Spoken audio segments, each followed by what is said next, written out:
explain usab sa iyang side, sa iyang panglantaw, nining kalihukan sa ICI, segunda na ni nga balik-balik din niya usab sa tuwang lungsod mga kabombo aron imbestigahan kining flood control projects daw. Attorney Ray, good morning. Welcome sa tuwang programa dinhi sa Bombo Radio Davao sa Bombo Hanay Big Time. May butag, Bombo Lady. Okay, Attorney Ray, kining presensya sa ICI yung DPWH dinhi sa Davao kagapong adlaw. Mao siguro ni katong ilang gi-promise nga anytime daw mobalik sila sa Davao. So grabe no, dali lang pud kayo, nakabalik dayon sila. Justifiable pa ba ni Attorney Ray sa mga pulong tibok nasod ba nga among imbestigahan? That's why nahanap pud mi dinhi. Justifiable ba na sa susama nila nga mga pulong sa gihapon, Attorney Ray? Well, kaning mandato sa Commission Bombo Levy, nationwide man ni siya. No? So, kinasa sa atong nasod, pwede sila mo imbestiga. No? So, ang question lang din ni kaning ginayon natong prioritization. Yeah. No? Dapat i-explain ang sistema sa investigation no, kung sa ilang mga priorities. No? Kay labi na sa panahon karon nga layot pang 2028, murag political season na ba? Any pabuhaton nga investigation nga naay political implication, dapat careful ang commission ana kay supposedly independent man sila na commission. So ilang isa publiko Bombo Levy ang proseso no sa pagkanda og kaning investigation ang ilang pag-prioritize tungod kay kaning problema nationwide man ni siya. No, murag walay LGU nga exempted aning investigation. Murag wa po LGU nga mingon nga limpyo po siya. No, atong tanawon mo ba? No, ang pasabutan ni ang implementing agency ani is national man siya. So dapat ang kuan ang atong mga LGU dili po kayo defensive. No, in a sense nga ang nag-implement ani national man. Yes. So, ang importante din mapakita ang kanigingon nga sistema sa pag-investigation. No, unsang pag-priority siguro in terms of number of projects, in terms of kanang amount, no? Para na makita sa publiko nga dili siya political ang reason. But atong na-mention nga wala LGU nga exempted ani.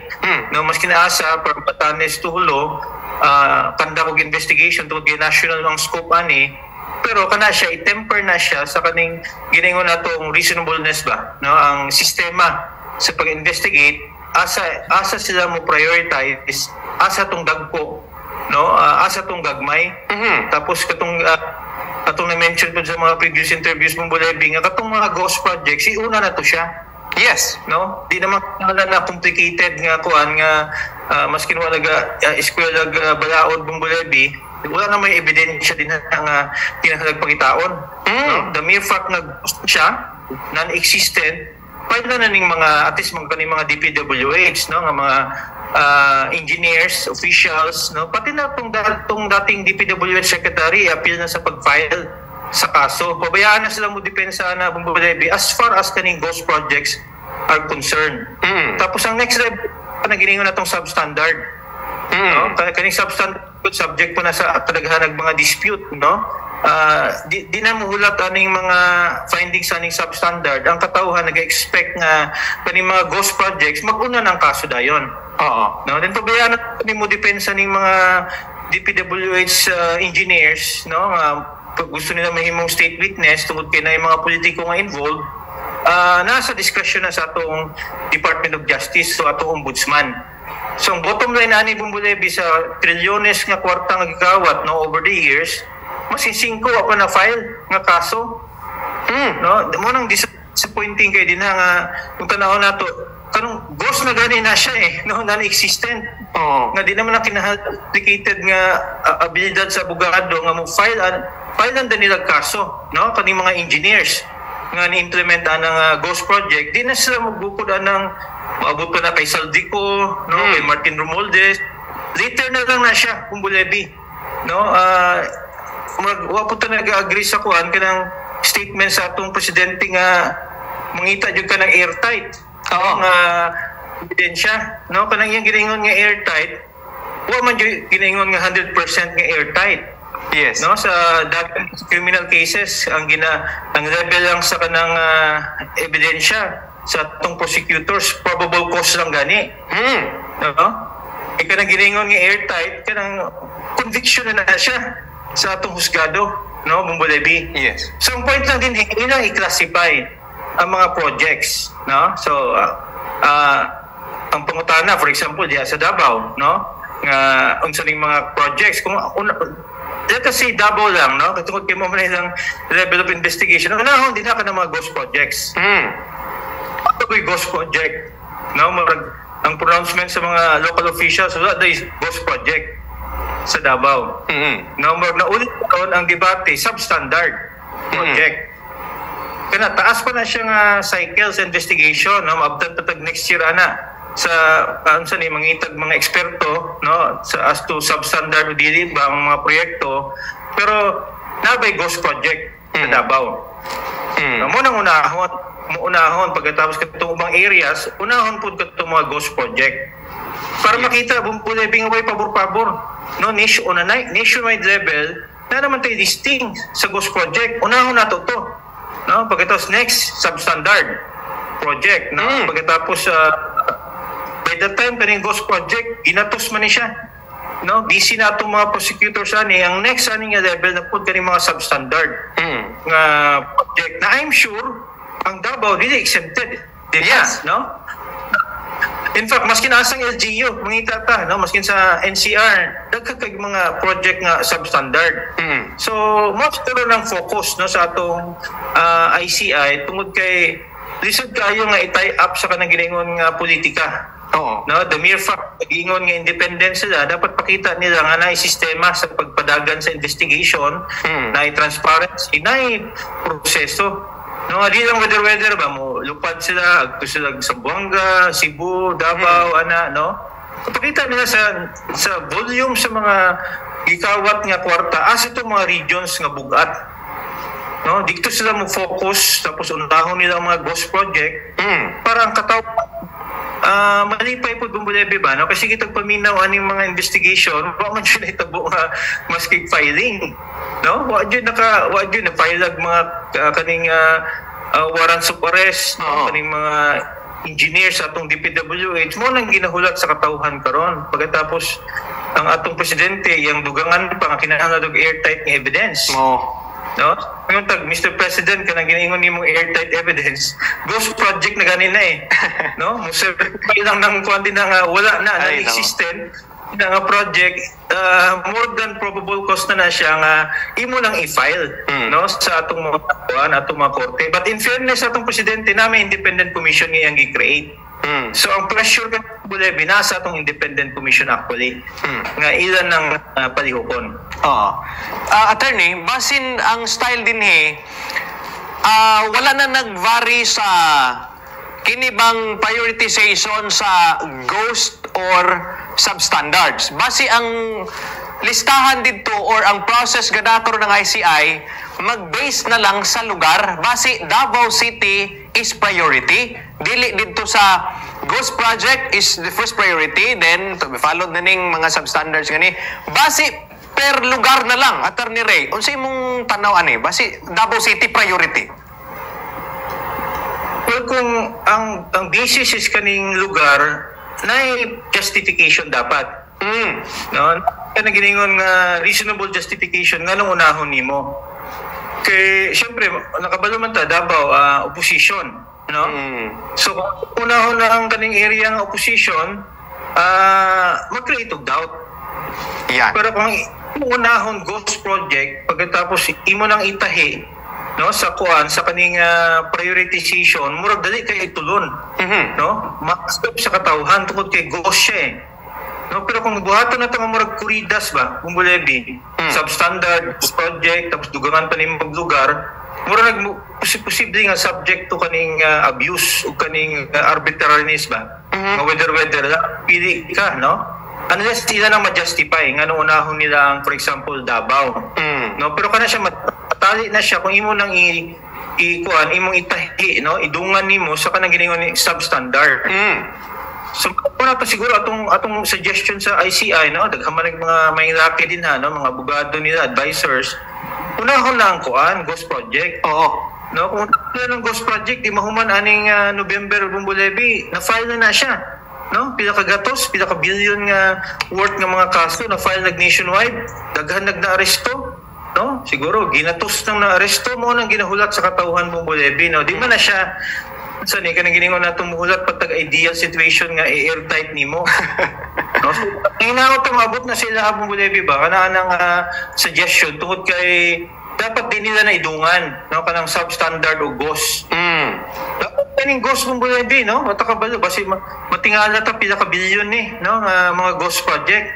No, siguro maabot og mga 500 billion, no, murag budget sa usa ka departamento sa kuan sa gobyerno mo lang unahon para mga warrants ma-file sa mga katong mga respondents pagkatapos ang katawhan mo bumbilib ang katawhan Bumbo Levy nga seryoso ang kampanya, no, sa kaning gobyerno. Kaya atong paminawon karon maski ng ombudsman ang ilang opinion daw kay Speaker Martin Romualdez, gross negligence lang daw. Oo. No, pag-ipunahan na nila Bumbo Levy ba no nga murag naisahan siya sa iyang mga nakapalibot sa iya, ha? So ni-create sila ka ng version nga lesser ang liability.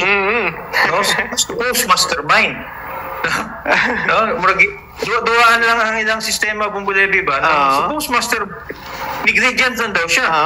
Tapos palibot sa iya, ha, kaning mga ultimo lang kongresista din ha Bumbo Levy nga wala kay say, no, sa budget mo ni mastermind. No, so di man na siya acceptable sa to ang kuan na atong i-observe na siya nga pamaagi na dapat imo lang i-appeal ang mastermind, no, pagkatapos bahala na siya mo depensa na Bumbo Levy. Diba? Bahala na siya mo kuan mo depensa, i-appeal siya atong sanigi na may mga statements. Diba na yung mga statements Bumbo Levy nga gitay up ang atong speaker.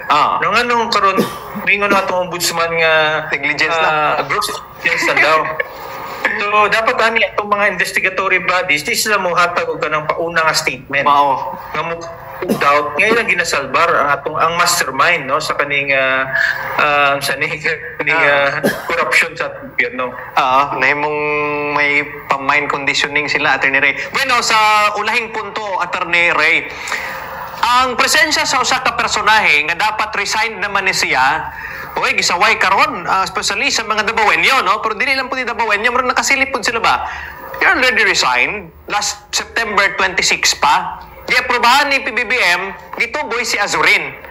Pero sa atuang interview sa iya kagahapon po, na siya din sa Davao, through Azurin po, no, sa ano naman din presensya ni Baguio City Mayor Magalong. Ang tubag nila, Attorney, for turnover lang man daw, kay dunay gigunitan, si Magalong isip advisor kaniya to nga i-turnover lang niya kay Azurin. Siguro i-route niya si Azurin nga mao ni ang gusto unta na kung kuan ituboy sa imo or akong proyekto nga inspect kaniya to karon ihatag na nako sa imo. Pero kining presensya ni Magalong need ba siya, Attorney Ray, may bearing ba ni ngano nabot sa diri pag-usab sa Davao knowing gi-acceptar naman yung resignation kapin kuan na or bulan na gani ang milabay, Attorney Ray? Pero kung kita mo read in between the lines, murag friends ni sila, no? Murag siguro pista ni siya kabalo ka man sa atong mga PMA, no? Magban sa academy siguro gihangyo, no, nga Mista, pwede bang sumama ka muna, no? Kasi mag-turnover tayo. So may prohibition na kay kuan kay Mayor Magalong, no, as part sa iyang turnover protocol, no, supposedly. Pero ang problema ni katoy mo na-mention, no, medyo bugat-bugat ang issue sa kanang giningon nga propriety. Proper bagod siya. Tungod kay ni-resign na siya. Kung ang purpose lang is turnover, ma-turnover man mo sa mga pamaagi nga less ang mileage. No? Sa city mileage ba tungod kay si Mayor Magalong kuan man no, politiko. No? So kung ang purpose is turnover, na pamaagi sa turnover nga dili na siya mismo na makitaan sa kuan, no, sa mass media nga ginatudlo niya dito, no, mga areas nga mo na murag improper lang siya. No, marag improper siya nga ni-resign na siya, dapat ni-resign, cut clean na jud. No, tapos kung ang purpose is turnover, ang turnover mahimo man nimo na sa daghang pamaagi. No, i-formalize nimo mga pictures, no, pagkatapos mga dokumento, turnover nimo sa kaning ICI, no, sa kaning investigator, pagkatapos less publicity. So in terms of propriety, kung imong balance, medyo mukha na sipyat gamay si mayor din ha. No, magalong na siya pa mismo, no, ni-resign ka na, tapos napadyog ka, nagpakita ka din ha. No, dapat wa na siya. No, walay need actually. No, naapa siya din ha, because kung ang reason is turnover, na mas maayong pamaagi kaysa siya mismo, no, ang naa din na sa kanang ground. Yan, Attorney Ray, daghan kay salamat ha sa mga panglantaw, mga ideya, no, mga komento ni ining presensya na po, no, sa ICI ug DPWH din sa Davao City. Till next time, Attorney Ray, thank you so much. Anytime, no, Big.